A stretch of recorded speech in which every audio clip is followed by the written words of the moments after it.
This is the Helping Up Podcast. I'm Vic King, chaplain at Helping Up Mission in Baltimore, Maryland, and it's been a minute, almost 6 months since our last episode. For the past few months, we have continued recording stories of addiction and recovery and grace, but we haven't had time to produce those into podcasts. And so we've got a backlog that we're going to be working through and releasing ahead of our usual once-a-month schedule over the next few months. Excited about that. Excited to bring some of these stories to you. Eric graduated from our spiritual recovery program a few months ago now and has been doing great work as a peer recovery support specialist. I'm also excited for you to hear a new podcast.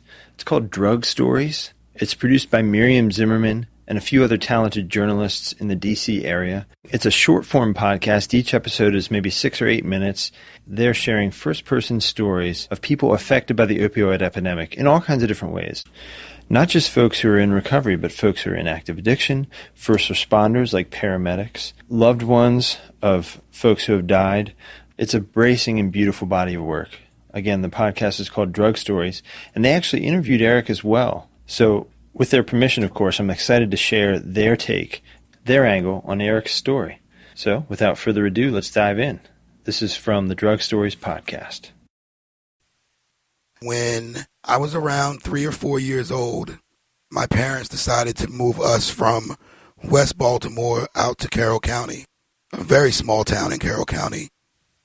It was a shock, but it was a welcome shock. Now, school begins, and the first thing I notice is I don't look like these people. I don't sound like these people. And I felt different. You know, I am a black man. And 2% of the population in that county to this day is minority. At first, I tried to work through it. However, kids are cruel. For one, I had a stuttering problem. It was fueled by anxiety and everything else. So I was made fun of and I was picked on. But it was stressed in my household to read, to learn, and no one will ever be able to deny you. And as soon as my grades were great, I was a great student. I was always at the top. I won spelling bees and everything. I felt like I was part of something that I belonged to. So one could say that, like, at an early age, I was also searching for approval of others. What kid doesn't? However, throughout middle school and high school, that same need for approval had me doing things that I really didn't even care for. I went places with people that I didn't like or even want to be with. It was a constant need for approval. Peer pressure. The time I turned 15, I decided to start using drugs. I started to do heroin before I did anything else. I thought that a cool guy my age did drugs and drank. And this was 1995 when I graduated. There were 4 black people in my class, counting myself. What was happening was I was not black enough to be around them, but I was not white enough to be around the others. That's when I debuted selling the drugs, because at this point, my heroin habit had gotten insane. I had gone from $30-40 a week to now I'm close to $100 a day. No one knows what it's like to need to put $50 in your body before you can brush your teeth. No one knows what that's like unless you've been through this. It's like waking up with the flu times 1,000. Every night, I'm not going to sleep. I'm laying down and resting my eyes for 3 hours. After homework, sports, social time, girlfriend, family time, getting right back up at 4 o'clock in the morning. I'm being picked up from a small town in Carroll County, Maryland, by older white men that would otherwise not talk to me at all, so we can go down and I can get them their fix. Their money can get me mine. And I can be dropped back off to get on a school bus and go to school and perform, pass tests, give speeches, and act like nothing was wrong. One teacher my senior year spoke to me.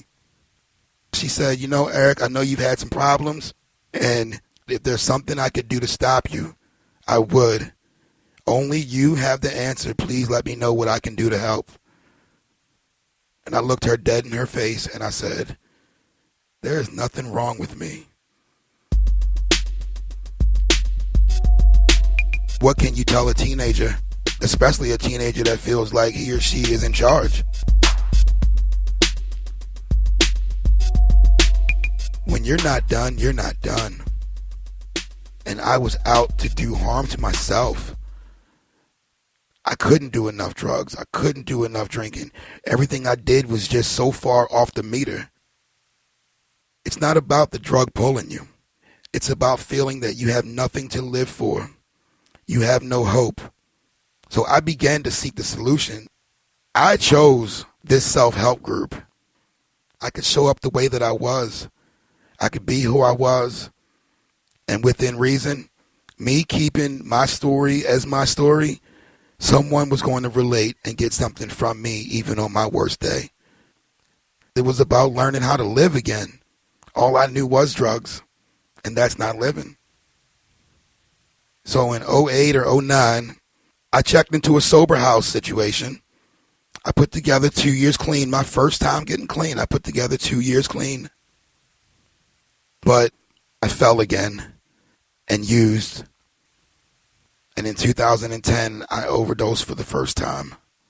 It was a combination of prescription meds that I was prescribed for anxiety, pain meds that I was prescribed for a broken collarbone, and a couple of beers.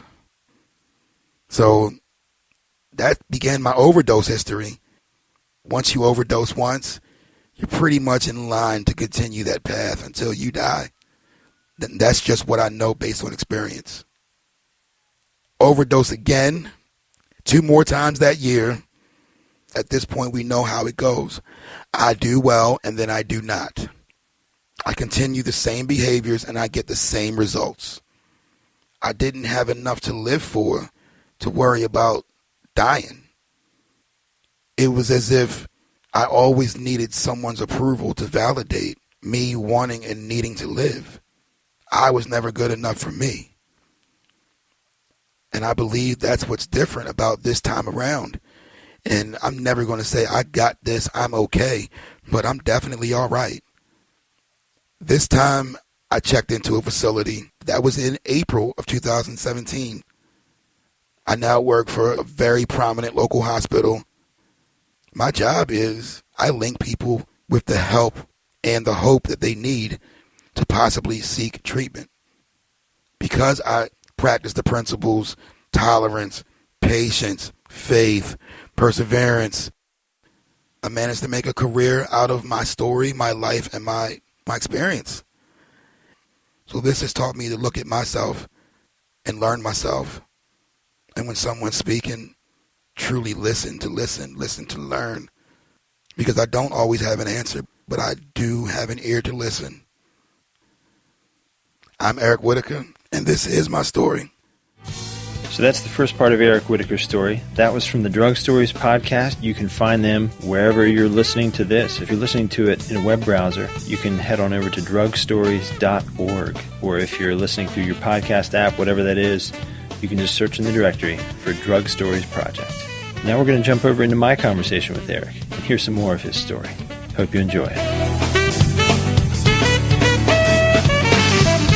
My name is Eric. I am 40 years old. I don't have parents. Parents died when I was 19 and 20. My first 2 kids were taken from me because I was dealing dope and working, trying to live double lives. And I dragged them everywhere I went because they were boys. So I lost them. They took them from us. And I just had a newborn. You want to give us just a quick kind of rundown of your childhood years? Because you started in West Baltimore. You ended up in Carroll County. My dad ran everything. My mom was the good girl, the school girl. My dad was the good guy, the mechanic, Mr. Do Everything. And I wanted to be just like him. So I did everything that he did. It was more or less like my dad trained me and my mom raised me. But they were both there. But it was like depending on which one of my dad's personalities came home that day. determine how the next 24 hours went. So I spent most of my life trying to be like him, but couldn't stand him. And this is even after he died. He died when I was locked up in upstate New York, Attica. I feel as if he prepared me and life prepared me. Because some of the things that they instilled in me early cannot be taken away from me no matter what happens or who dies. Certain things that I'm going to have forever. And I really appreciate that. I first used because I saw the quote-unquote cool guys that my parents told me to stay away from in the city. I saw them sniffing, buying everybody ice cream, the new shoes, saying the cool stuff. They had the girls. One day I just wanted to be like them, but my parents had already moved me out to the county. I started working in a restaurant. Started out washing dishes, and I would clean the kitchen after the cool guys there left. And that's when my use got really bad once those guys found out that I was a young guy and I was trying to be like them and I was connected. I was still 50% in the city. So I was getting the party goods and I got along with everybody, and it just made my issue so much worse, so much faster. But I was an A student, so I wasn't endangering anything.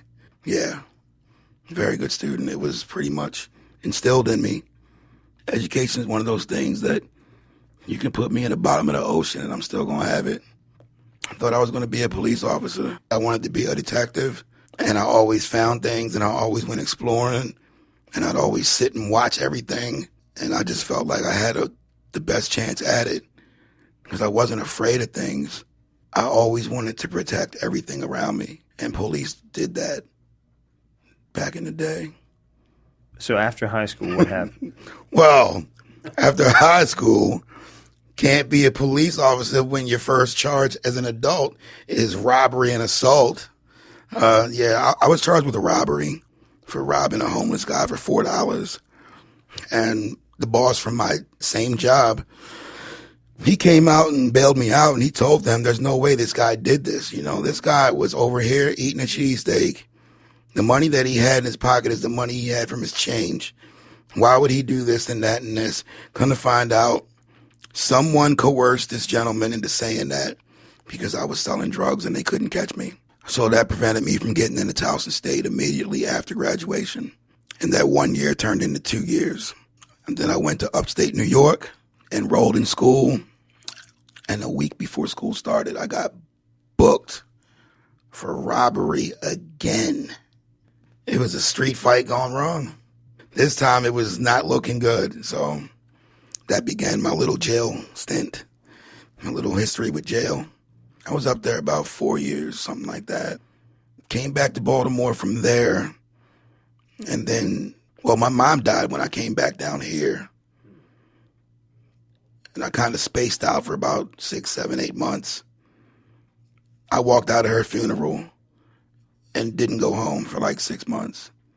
I went on a hellacious drug run. Like, I was running. I was doing all types of things. I was trying to die. I was stealing dope from dope boys, waiting for them to come kill me. And little did I know, the family I had then was keeping them from killing me because they were in the same business, and they pretty much told him, just let him go.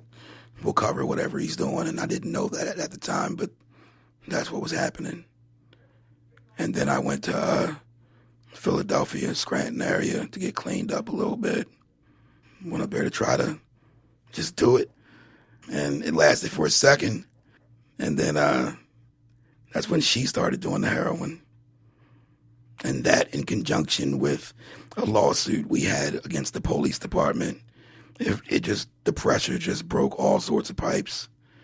And then when we settled on the lawsuit, she was making $14 an hour. I'm making $12. I'm selling dope. And then we get $80,000. It was just a perfect storm. Too much money, too young, too much. Just lost the kids a year later. And I got booked for selling dope again. And then Well, I got clean for 2 years in '08.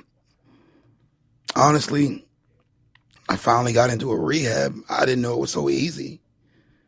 I just had to press a little bit, and I got into a rehab, and I went to one out in Pennsylvania, and went there and put together like 2.5 years clean. Ended up dating drug counselors and stuff like that. It was weird. And then I had some drinks with the drug counselor, and within a month I was driving down here every weekend, doping again. So we split and everything else. But yeah, so I was just in and out, cleaning, I'm not, cleaning, I'm not. I'm going to say about 3 or 4 times. Went to Kentucky, got cleaned up down there, did well, did not. And then I came back out here about 2015 or 16, I think it was, and decided I'm going to clean up. And I checked into a sober house, and I did their program. And then I worked for them towards the end. And then I got hit by a car in December 2016. And I was prescribed painkillers. And I didn't take them at first, but once I had the surgery on my arm and my wrist, I started taking 2 a day. And after a week, I started waking up sick. And that's when I came in here, because I knew I was getting ready to go on a run. So like, I was ragged out when I got here. It wasn't as bad as it could have gotten, but my mind had already switched. The doctors prescribe stuff, yeah, but that has nothing to do with the addiction that lives inside of me. They can prescribe 20. It only takes 1 for me to get going. Who cares about the notepad? So I came here and, well, I saw people making it. I saw people making themselves make it. I quickly saw there were some frequent flyers. Saw it was a whole lot going on in one building. And the first thing I really, really thought was, how come nobody else in the city knows about this place? It just seems like everything is right here. And even though I didn't need the majority of what was being offered, I still knew that like there was something here. And I kind of just stayed because I started it. And I have a bad habit of being loyal to the end. I always want to see what happens. I always want to see what happens. And I like to sit through things and make it happen. Because I've ran up and down the coast my whole life. So I just stuck it out. But it was difficult because I had a place to live the entire time. So for me to sit through this with some of the things that I dealt with was kind of like a test to myself. I can tell you this, You cannot skip the struggle. That's where the personality is built. That's where the character is built. Anybody, anywhere that skips any struggle, when they fall on their face, they're lucky if they get up again. Character, your personality, and who you are is there when nobody else is around.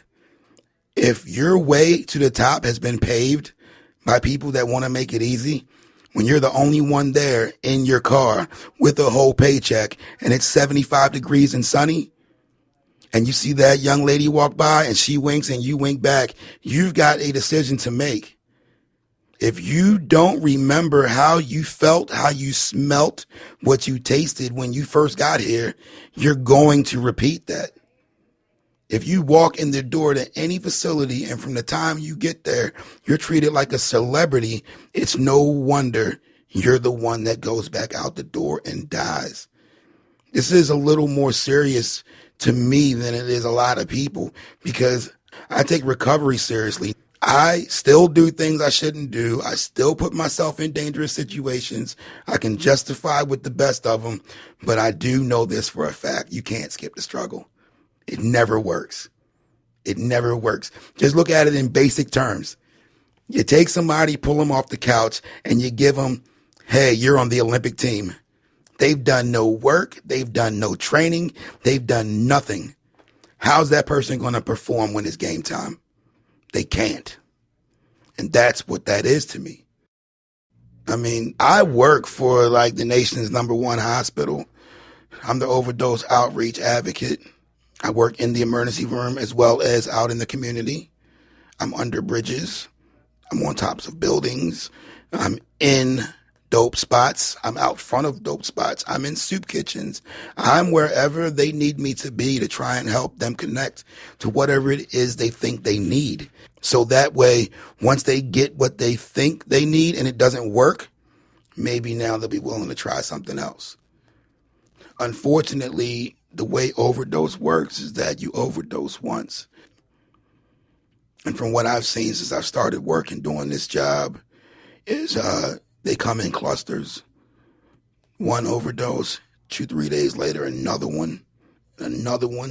But so far, I've had no one die on me. But I'm really, really at it. I mean, I had to tell myself I'm going to do this job whether I get paid for it or not. I just started doing the work because it felt right. And now I'm getting paid for it. And I don't even care about that. All I cared about was money in my past life. I don't even care about that. I care about people seeing who they can be. See what I'm saying? Accept things as they are, but see them for what they can be. And there's no choices when it comes to using. Not with me, there wasn't.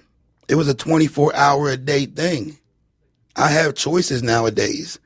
I mean, I deal with small situations that used to flip me out, and now I'm just like, I'll get there when I get there.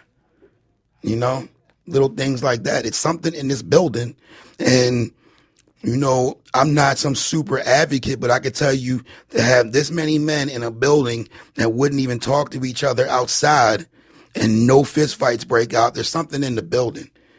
It's not the threat of being thrown out because ultimately 95% of us don't care if we get thrown out of here for real. Not at a certain stage in their, you know, process. Who cares? What do you think it is? I don't know, man. Some say God, some say vibe, some say whatever. It's something in this building. Because I know I really wanted to zap out in this building. But then I'm like, you know what? Why? I'm like, why?